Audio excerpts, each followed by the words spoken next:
ओम शांति।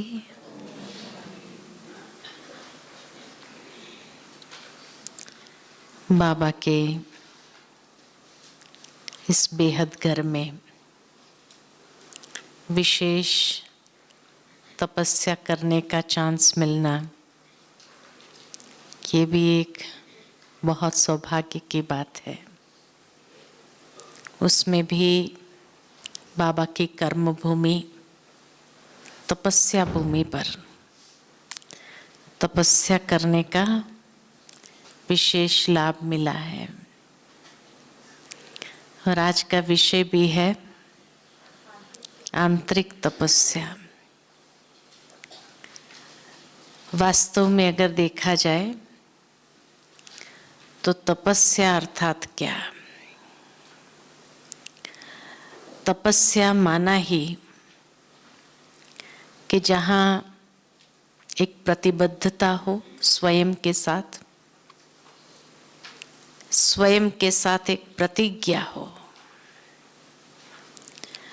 और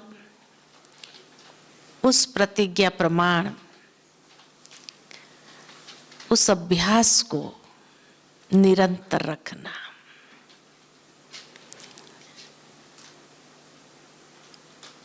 साथ ही साथ जहाँ गहरी लगन हो, जिस लगन में एक तीव्रता हो, उसको कहेंगे तपस्या। कि जिसको पूरा करने के लिए संपूर्ण जोर लगा देना और उसको अचीव करके रहना, उसको कहते हैं तपस्या। जहाँ ऑर्डिनरी संकल्प हो, तीव्रता न हो, लगन न हो, उसको तपस्या नहीं कहेंगे, उसको साधारणता कहा जाता है।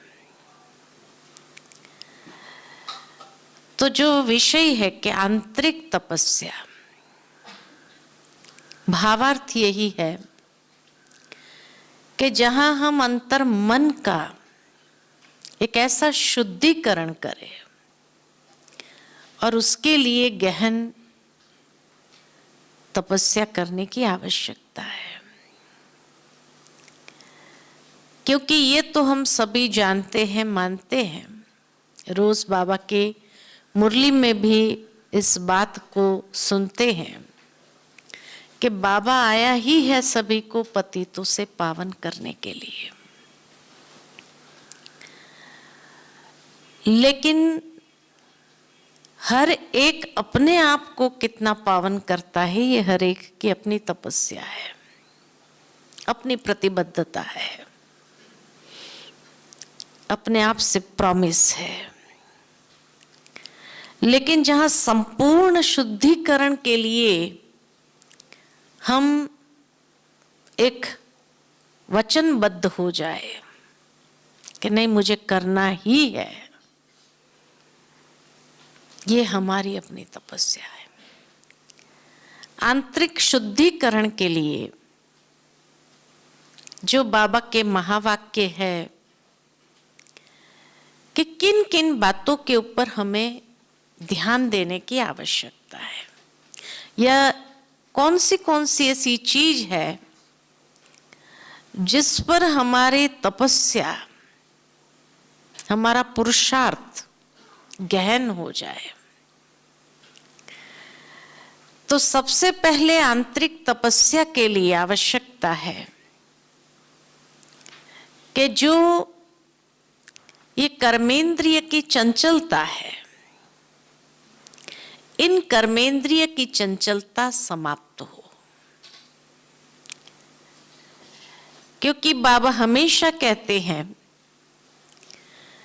कि बच्चे, सबसे ज्यादा चंचलता अगर है कर्मेंद्रिय में भी, आंखों की है, जो आत्मा को अशुद्ध करती है, तो इसीलिए आंखों के ऊपर संपूर्ण अधिकार हो, ये क्रिमिनलाइज्ड को सिविलाइज्ड बनाना, ये सबसे बड़ा पुरुषार्थ है। जैसे पिछले सप्ताह बाबा की अव्यक्त मुरली हम सभी ने सुनी कि जिसमें बाबा ने कहा कि पवित्रता जिसको लोग असंभव समझते हैं दुनिया में, बड़े बड़े ऋषि मुनि भी कहते हैं अरे गृहस्थ में रहते हुए कैसे पवित्र रह सकते हैं, लेकिन आप बच्चों के लिए सहज है, और इतना सहज कर दिया, लेकिन फिर भी जो सूक्ष्म स्तर की पवित्रता को खंडित अगर करती है तो ये है दृष्टि।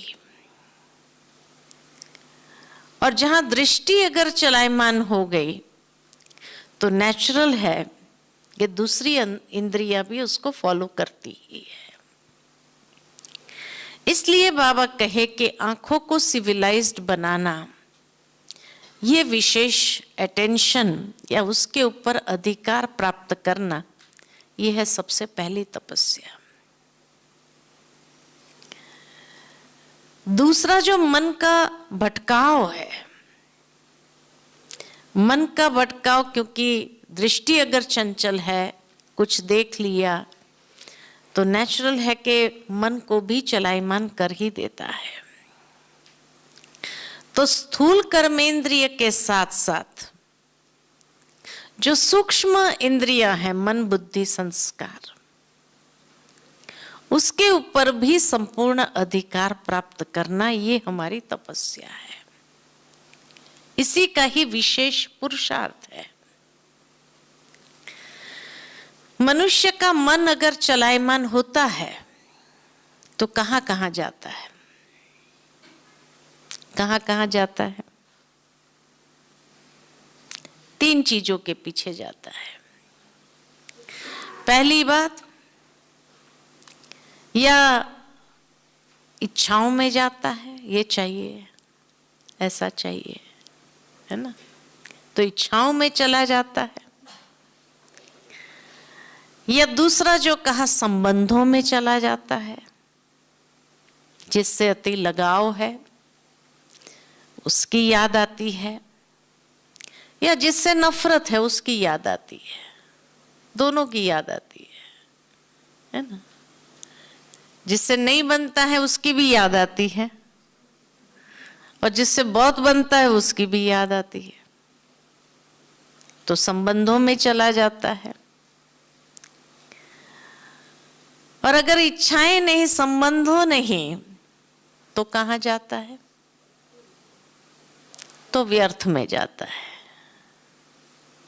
है ना, व्यर्थ चिंतन। बाबा की लास्ट मुरली हमने अव्यक्त मुरली जो सुनी संडे को, उसमें बाबा ने माया के भी 4 स्वरूप बताए, है ना। एक रॉयल फॉर्म, एक आर्टिफिशियल फॉर्म, एक प्रख्यात स्वरूप, और चौथा सूक्ष्म स्वरूप, है ना। 4 स्वरूप बताए बाबा ने। तो इसीलिए मन के भटकने के लिए प्रख्यात, वो तो हम जानते हैं, कोई ना कोई विकारों के वश होता है। दूसरा जो कहा रॉयल स्वरूप, तो रॉयल स्वरूप इच्छाओं के रूप में है। इच्छाएं हैं लेकिन रॉयल्टी ये अपनाते हैं, ये अच्छा है, बहुत अच्छा है ना। चाहिए मुझे ये नहीं, ये रॉयल भाषा है, माया का आकर्षण जिसको कहा जाए। तीसरा जो कहा सूक्ष्म स्वरूप, कि कोई ना कोई सूक्ष्म में संस्कार के वश होकर के, जो पिछले जन्मों के, कई जन्मों के संस्कार है, वो संस्कारों के वशीभूत जब होता है, क्योंकि वो समझ में नहीं आता है, कि ये पिछले जन्मों के संस्कार कार्यरत है, वो सूक्ष्म हो गया। कैसे चल जाता है ये भी पता नहीं चलता है। और चौथा जो कहा आर्टिफिशियल रूप, आर्टिफिशियल रूप कौन सा? जो चीज है नहीं और सोचते हैं, व्यर्थ, ये माया का आर्टिफिशियल स्वरूप है। कि जब व्यर्थ चलता रहता है, पता भी नहीं चलता है, कहीं हीनता की भावना को लेकर के व्यर्थ चलता है, कहीं कोई सूक्ष्म में चाहनाएं पूरी नहीं होती तो उसको लेकर व्यर्थ चलता है, किसी भी कारण से। ये आर्टिफिशियल रूप है उसका, इल्यूजन जिसको कहा जाए, है ना, कि जो है ही नहीं और फिर भी हम सोचते हैं, तो ये आर्टिफिशियल स्वरूप। जैसे दुनिया में भी बाबा कई बार मिसाल देते हैं कि आर्टिफिशियल गहने ज्यादा चमकदार होते हैं, है ना, है नहीं, रियल नहीं है, लेकिन है आर्टिफिशियल। ठीक इसी तरह जो चीज रियल है नहीं और फिर भी हम सोचते हैं, तो उसको कहते हैं आर्टिफिशियल रूप, जो ज्यादा आकर्षित करता है हमारे संकल्पों को। तो ये सूक्ष्म माया का स्वरूप है। तो इसीलिए ये शुद्धिकरण करने की ही तो तपस्या है हमारी, कि ये चारों ही प्रकार के माया के जो स्वरूप है उसके ऊपर हम विजयी प्राप्त करें। ये हमारा पुरुषार्थ है, ये हमारी तपस्या है कि जब तक इस पर विजयी नहीं होंगे तब तक हम बैठेंगे नहीं शांति से, तपस्या करते ही रहेंगे, इंटरनल जैसे चलता ही रहेगा। तो सबसे पहले इंद्रिय जीत, है ना, दूसरा जो कहा सूक्ष्म मन जीत बहुत आवश्यक है, लेकिन और तीसरा जो है संस्कार जीत। जो पुराने संस्कार के वश बार बार हो जाते हैं, उन पुराने संस्कारों के ऊपर भी उसको पहचानते हुए उसके ऊपर विजयी होना। क्योंकि व्यक्ति इस जन्म में तो बहुत अच्छी तरह से पले बड़े हो, लेकिन जब पुराने संस्कार इमर्ज होते हैं तो उसके आगे वो भी क्या हो जाता है, परवश हो जाता है, संस्कार के परवश हो जाता है, और तब हमारी तपस्या भंग हो जाती है।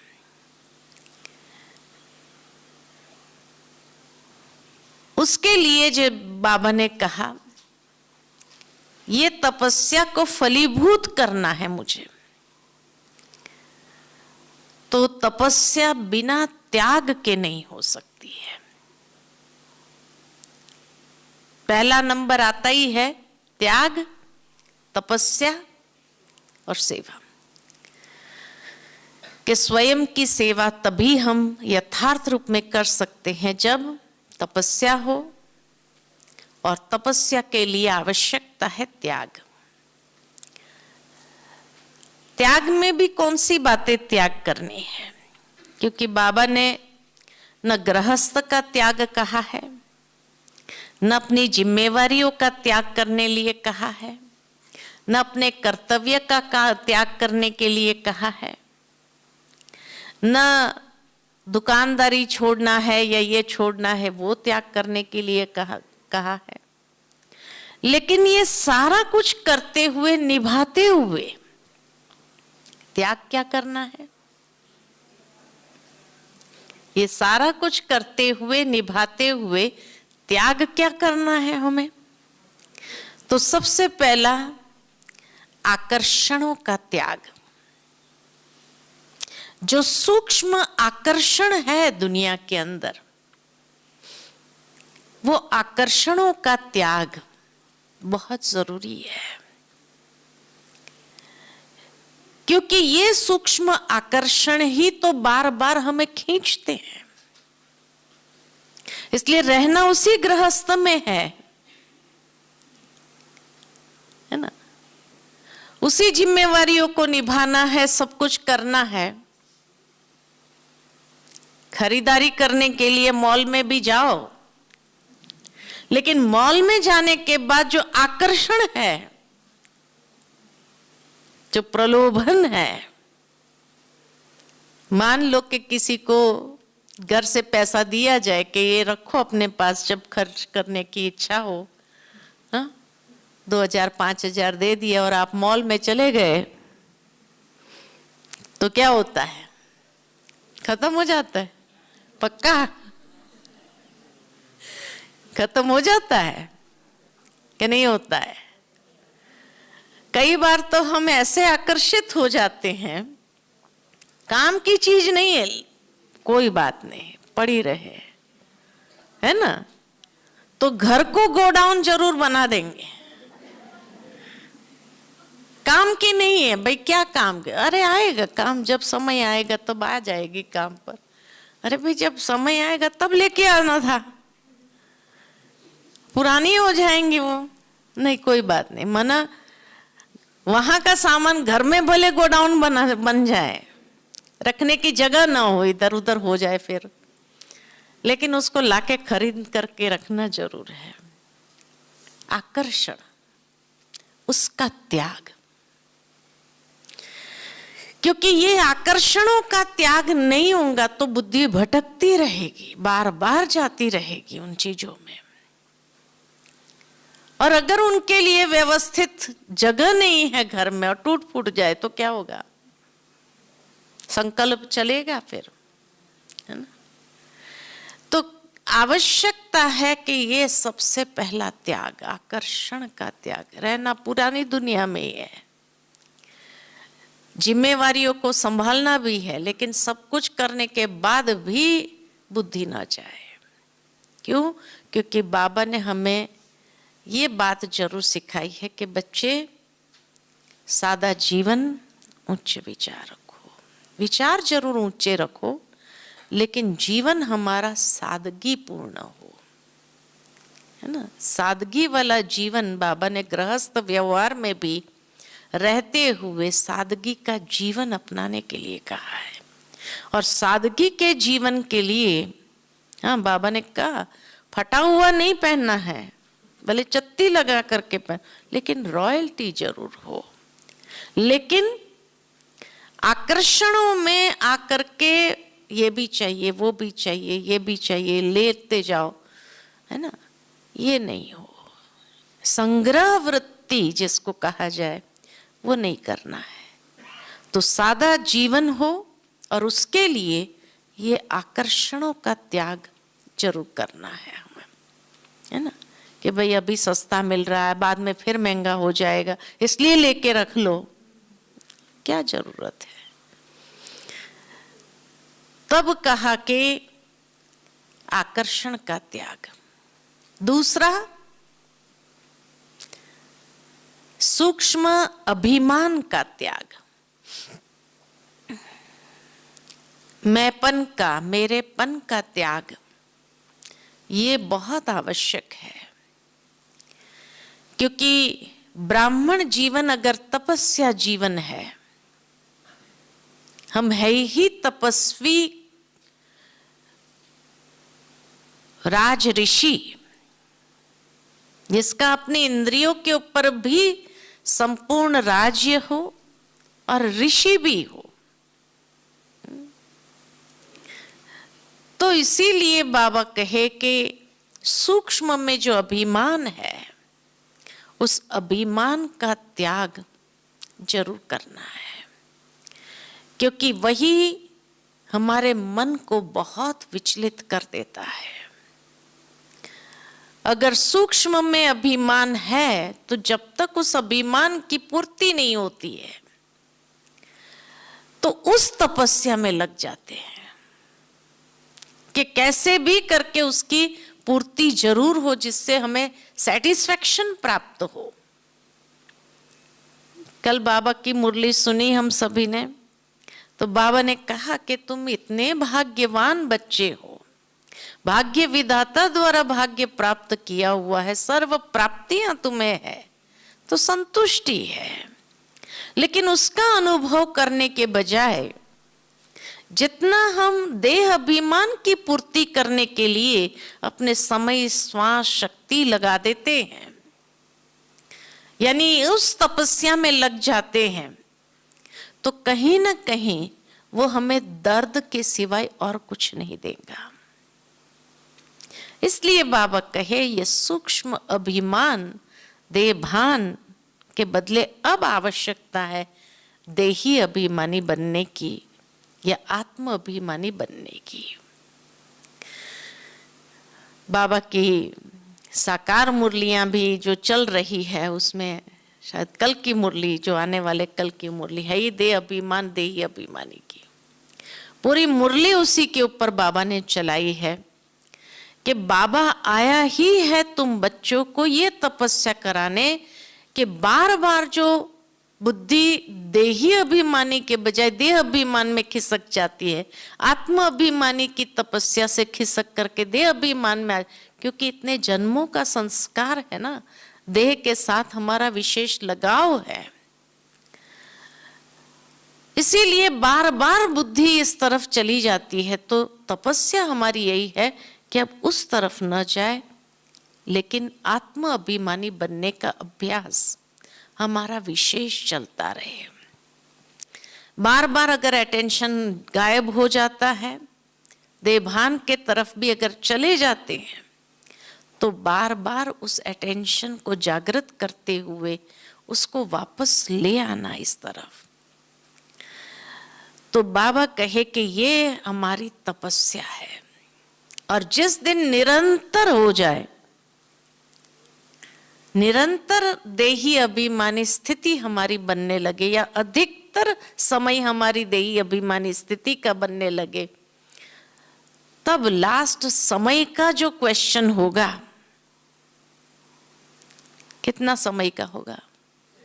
सेकंड का। सबको मालूम है ना?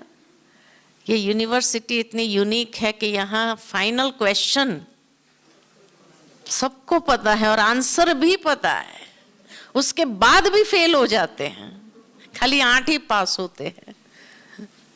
हाँ? पास विथ ऑनर तो 8 ही हुए, बाकी 108 होते हैं। ये कैसी विडंबना है। हाँ, उसी रेस के लिए लगे हुए हैं। शक्तियां बाबा ने दी है हर एक को। फाइनल क्वेश्चन पेपर भी आउट हो गया है कि क्वेश्चन कहां से आना है और कितना समय का होगा आंसर देने का। कहां से क्वेश्चन आएगा? कौन सा क्वेश्चन आएगा?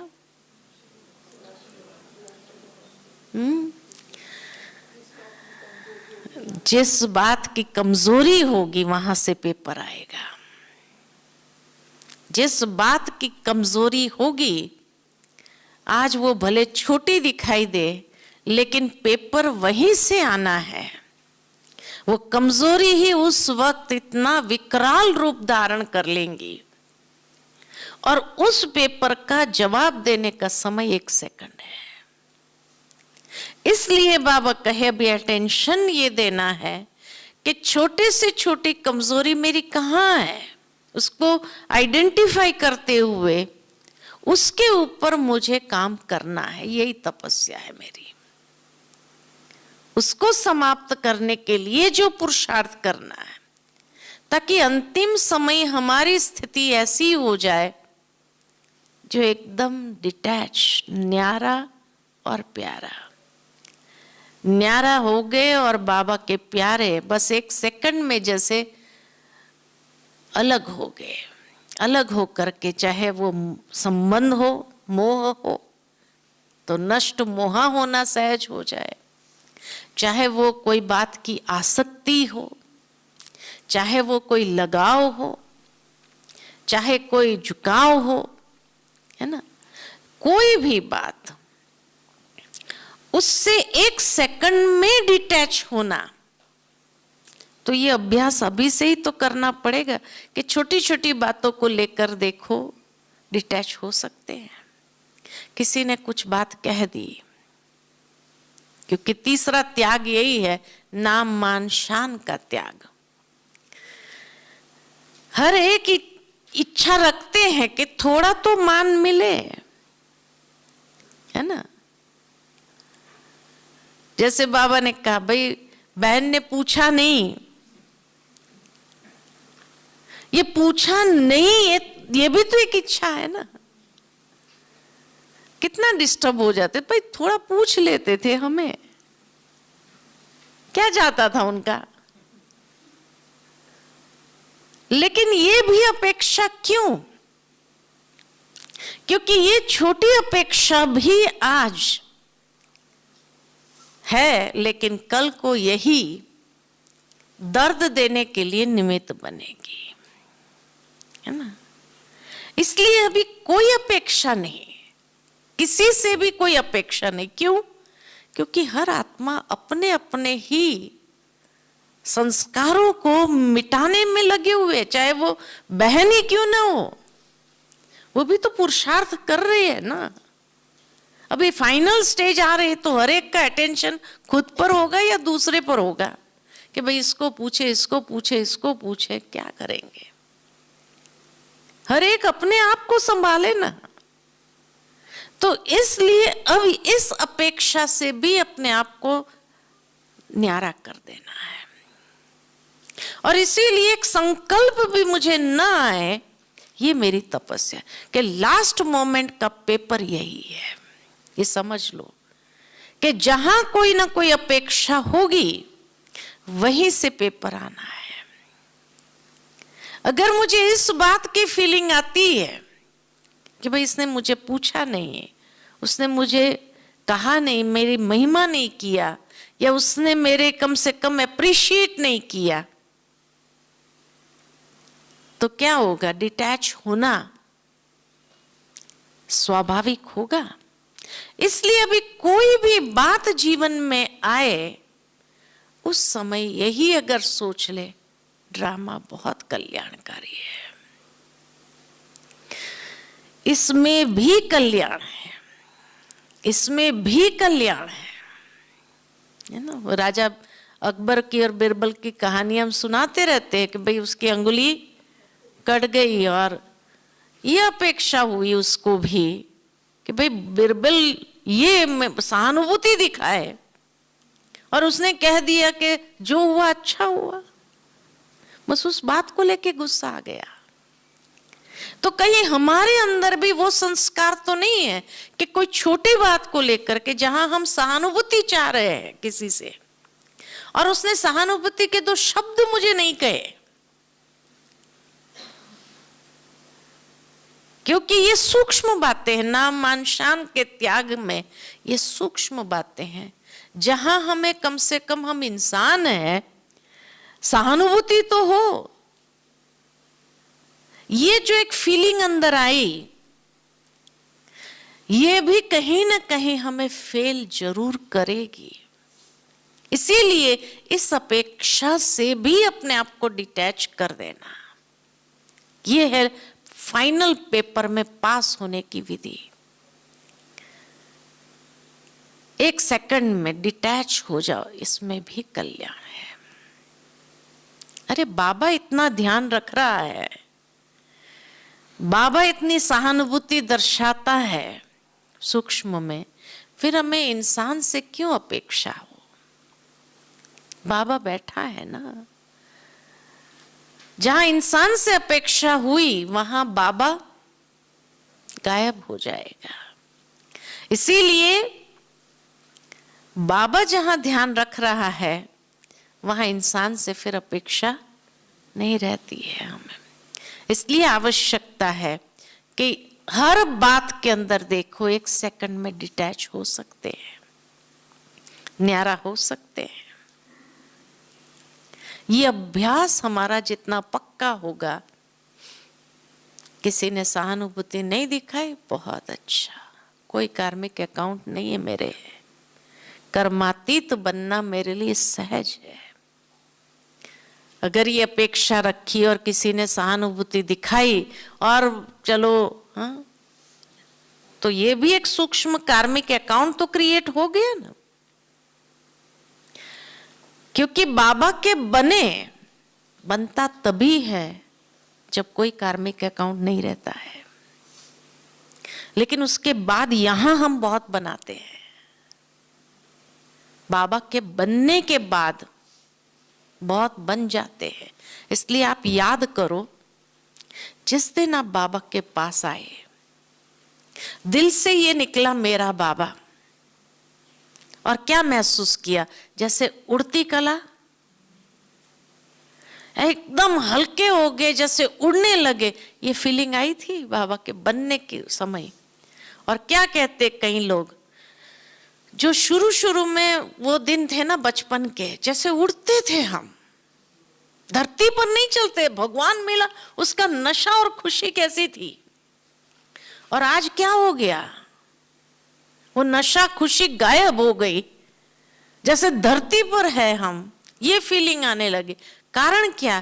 क्योंकि अनेक कार्मिक अकाउंट्स हमने यहां क्रिएट किए, जिसने हमको नीचे ला दिया। तो व्यक्ति का ये अंतिम जन्म और पहला जन्म, ये संधि काल का समय जब आता है और कार्मिक अकाउंट समाप्त हुआ, आप ब्राह्मण बने, भगवान के बने। उस समय आपका कोई कार्मिक अकाउंट नहीं होता है। लेकिन ब्राह्मण बनने के बाद पुराने संस्कार के वश, जो पुराने संस्कार के उसके कारण जो जागृत होते हैं, उसके वश होने लगते हैं, तब हमारे नए कार्मिक अकाउंट क्रिएट होने लगे। और वही हमारी उड़ती कला को धीरे धीरे धीरे धीरे धीरे धीरे धीरे जमीन पर ले आती है। इसलिए हर कोई कहता है, याद करता है कि वो बचपन का दिन था ना हमारा, उड़ते थे हम, चलते नहीं थे, सेवा करते थे तो भी कैसे करते थे? हल्का होकर के, जैसे कुछ ये नहीं था। उस समय कोई दे अभिमान नहीं था, तो कैसे कैसे चलते थे? अरे भाग भाग के सेवा की है, कहते हैं ना, वर्णन करते हैं ना, भाग भाग के खूब सेवा किया है, थकावट नहीं होती थी। हर कोई का ये अनुभव है। क्योंकि हम कर्म बंधन फ्री हुए तब बाबा के बने। नहीं तो कई इंटेलिजेंट बाबा के ज्ञान सुनने के लिए प्रदर्शनी में आते हैं, योग शिविर में आते हैं, सुनने के बाद अच्छा भी लगता है, लॉजिक कहता है, लेकिन नहीं चल पाते हैं। क्यों? क्योंकि उनके कार्मिक अकाउंट्स अभी बाकी है, वो चुकतू करने के लिए उसको जाना ही पड़ता है। और कुछ साल के बाद जब आते हैं तो क्या कहते हैं, उस समय भी हमने ये बात समझी थी, लेकिन शायद हमारे कार्मिक अकाउंट्स क्लियर नहीं हुए थे, इसलिए हमें जाना पड़ा और फिर वापस इतना समय के बाद हम आए। अफसोस भी होता है, लेकिन क्या करें, उस समय कार्मिक अकाउंट्स खींच कर ले गए, है ना। तो इसीलिए बाबा कहते हैं कि जब पहले समय के उन दिनों की स्मृति जागृत करो, कितना उड़ते थे, ऐसा नशा था। और वो नशा खत्म अगर अभी हुआ, ऐसा महसूस होता है, क्योंकि नशा का सीधा कनेक्शन निश्चय के साथ है। क्या निश्चय कम हुआ? नहीं, निश्चय कम नहीं हुआ, लेकिन निश्चय बुद्धि जो होता है वह निश्चिंत हो जाता है, निश्चित भविष्य को जानते हुए, और इसीलिए नशे में रहता है। आज भी हम निश्चय बुद्धि है, निश्चित भविष्य को भी जानते हैं, लेकिन फिर भी निश्चिंत नहीं है, इसलिए नशा उतर गया। बाबा के बनने के बाद भी कई बार पुरानी बातें अंदर में क्या करते, जब जानते निश्चित ड्रामा है, फलाने ने ऐसा व्यवहार किया, उसको ऐसा थोड़ी बोलना चाहिए, उसको ऐसा थोड़ी कहना चाहिए, ये अपेक्षा हम इतनी नहीं रख सकते हैं क्या? इतनी हमारे अंदर सहानुभूति, ब्राह्मण होने के बाद भी सहानुभूति नहीं होती है क्या? मानवता कहाँ चलेगी? कई प्रकार के हम आर्ग्यूमेंट्स देते हैं, लेकिन ये क्यों हो रहा है? ये सूक्ष्म जो माया है, जो माया के स्वरूप है, उसको हम पहचान नहीं रहे हैं कि भाई निश्चिंत हो जाओ। ये भी ड्रामा बहुत सुंदर है, कल्याणकारी, इसमें भी कल्याण है, ये क्यों भूल जाते हैं? जब शुरू में हमें याद था तो नशा हमारा कितना चढ़ा हुआ होता था, किसी की परवाह नहीं किया। लौकिक वालों ने बंधन डाला, कुछ भी डाला, किसी ने परवाह किया? अरे आज वो नहीं जानते इसीलिए ऐसा कर रहे, निश्चिंत हो गए थे ना। क्या आज वो नहीं जानते इसलिए ऐसा कर रहे हैं? कल वो भी समझ जाएंगे, तब उनको महसूस होगा। निश्चित हो गए, निश्चिंत हो गए, तो नशे में उड़ते रहे। तो आज क्यों निश्चिंत ना हो करके व्यर्थ संकल्प चला रहे हैं? आज जब निश्चिंत न हो करके व्यर्थ संकल्प हमारा चलता है, तो ये हमारे नशे को क्या कर रहा है? डाउन कर रहा है, डाउन कर रहा है। और हम नए कार्मिक अकाउंट्स क्यों क्रिएट करना चाहते हैं? हाँ, बाबा जरूर कहता है कि हाँ, एक दूसरे के सहयोगी बन जाओ, अगर उसको आवश्यकता है सहयोग दो, लेकिन डिटैच होकर के सहयोग दो, है ना। और वो सहयोग हमारा हर आत्मा के लिए, आत्मा समझ करके उसको सहयोग दे रहे हैं, क्योंकि ये बाबा का बच्चा है इसलिए हमें सहयोग देना, बाहर वाले को सहयोग नहीं देना। ये तो बाबा ने कोई मुरली में नहीं कहा। हर आत्मा को आत्मा जान करके उसको सहयोग देना, शुभ भावना, शुभ कामना हमारे निरंतर प्रवाहित हो, है ना। ये नहीं कि कोई आत्मा के लिए ही हमारी शुभ भावना, शुभ कामना प्रवाहित हो रही और बाकी सब आत्माओं के लिए नहीं है। नहीं, हर आत्मा के लिए, चाहे वो ब्राह्मण हो या न हो, लेकिन हर आत्मा के लिए मेरे दिल से निरंतर शुभ भावना, शुभ कामना प्रवाहित हो। जब ये रहेंगे ना, तो नशा फिर वापस हमारा इतना ऊंचा रहेगा और हम फिर से वो उस अनुभूति में जा सकेंगे जैसे उड़ती कला का अनुभव है। क्योंकि जो हद के सारे बैरियर से उसको हम खत्म कर देते हैं, जो हद के बैरियर्स है, जो लिमिटेशन है, जो रुकावटें हैं, उसको हम समाप्त कर रहे हैं। और तब जाकर के हम कर्मातीत स्थिति की ओर, यानी ये छोटे छोटे कर्मों का प्रभाव भी मेरी मन की स्थिति को प्रभावित नहीं करने चाहिए। ये हमारी तपस्या है, क्योंकि तभी हम कर्मातीत स्थिति, जो बाबा चाहता है अंतिम स्थिति हमारी कौन सी हो? कर्मातीत स्थिति हो।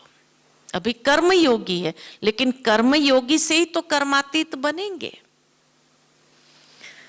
तो कर्म योगी स्थिति हमारी जितनी, जैसे इंद्रियों से कर्म करते हुए डिटैच, न्यारे हो जाना, हम अपने आप को सहज अनुभव कर सके। जैसे अभी भट्ठी में बैठे तपस्या, तो कर्मेंद्रिय द्वारा कर्म भी किया, फिर जब योग में आते तो क्या होता है? डिटैच, न्यारे होकर के एकदम अशरीरीपन में स्थित होकर के बैठ जाओ, तो कोई भी प्रकार के बाह्य आवाजों का भी प्रभाव, कोई कर्म कर रहा है लेकिन उसका प्रभाव, या दिन भर में जो कर्म हुए उसका प्रभाव मेरी बुद्धि को प्रभावित नहीं कर पा रहा है, डिटैच्ड है, उसको कहते हैं कर्मातीत। तो कर्म योगी स्थिति से ही तो कर्मातीत बनना है। और ये हमारी तपस्या है कि कितना जल्दी हम अपने आप को उस बात से, उस व्यक्ति से, उस क्रिया से डिटैच कर सकते हैं, न्यारा कर सकते हैं। उतना बाबा का प्यारा बनना हमारे लिए सहज होगा, नहीं तो बहुत मुश्किल होगा। ये हमारी तपस्या। और चौथी बात कि एकाग्रता हमारी कितनी विकसित हुई है, क्योंकि तपस्या के लिए एकाग्रता, एकाग्र चित्त, चित्त की एकाग्रता बहुत जरूरी है। जो चित्त हमारा भटकता है, तपस्या तभी होगी जब हमारी एकाग्रता अंदर में बढ़ेगी। अगर मन एकाग्र हो नहीं पा रहा है,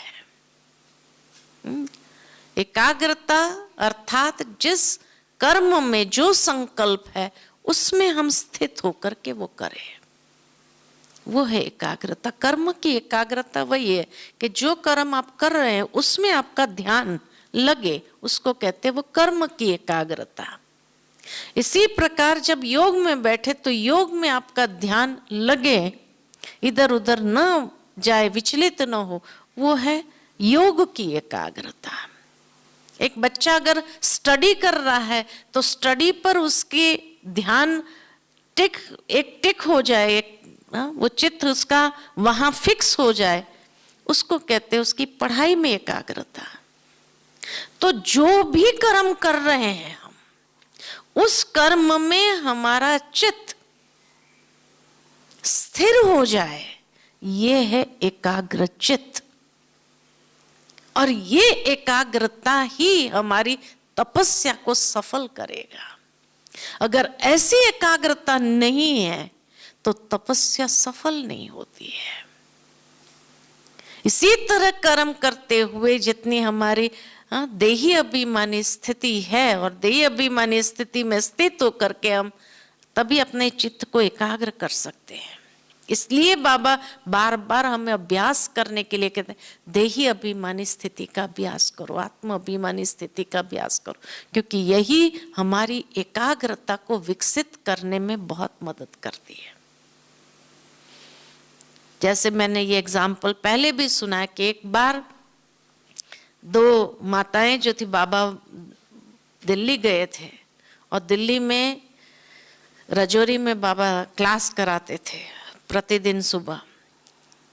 तो दो माताएं बहुत दूर से आती थी, बस में आती थी, लेकिन बस उनको टाइम पर पहुंचा देती थी और वो बाबा का क्लास पूरा पहला नंबर बैठती थी और क्लास पूरा अटेंड कर लेती थी। तो जो पहला नंबर रोज बैठेगा, बाबा का भी ध्यान तो जाता है ना, साकार बाबा का। तो जब एक दिन ऐसा हुआ दोनों माताएं आई नहीं, तो वो बाबा का ध्यान तो गया कि वो दोनों माताएं नहीं आई। फिर जब क्लास पूरा हुआ, सब बाहर निकले, बाबा भी बाहर खड़े थे, तो वो दोनों माताएं दौड़ती दौड़ती आई।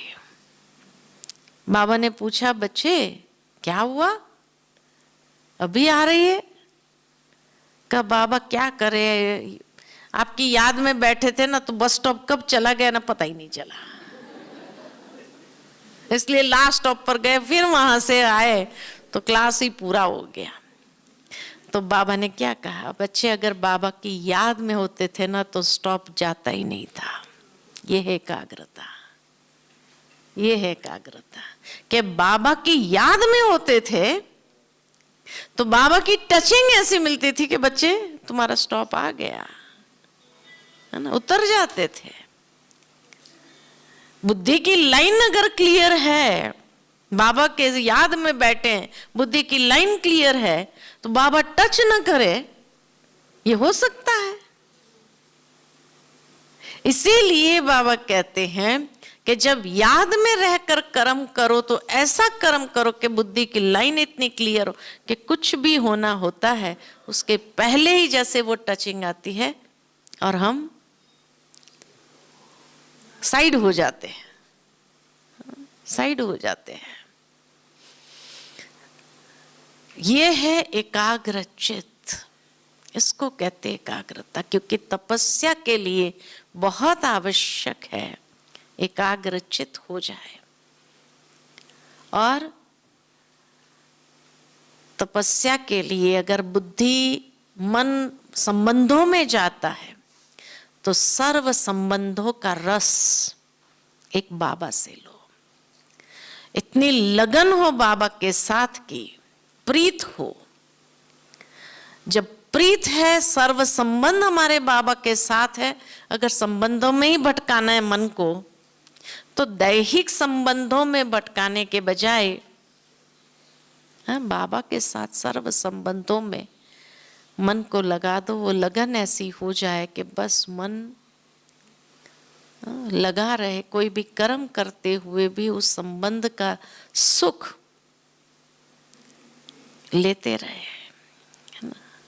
भी बाबा की एक अव्यक्त मुरली पढ़ रही थी तो उसमें बाबा ने बहुत अच्छी बात कही कि भगवान के बच्चे बनने के बाद अतीन्द्रिय सुख का अनुभव अगर इस जीवन में नहीं किया तो कब करेंगे, है ना।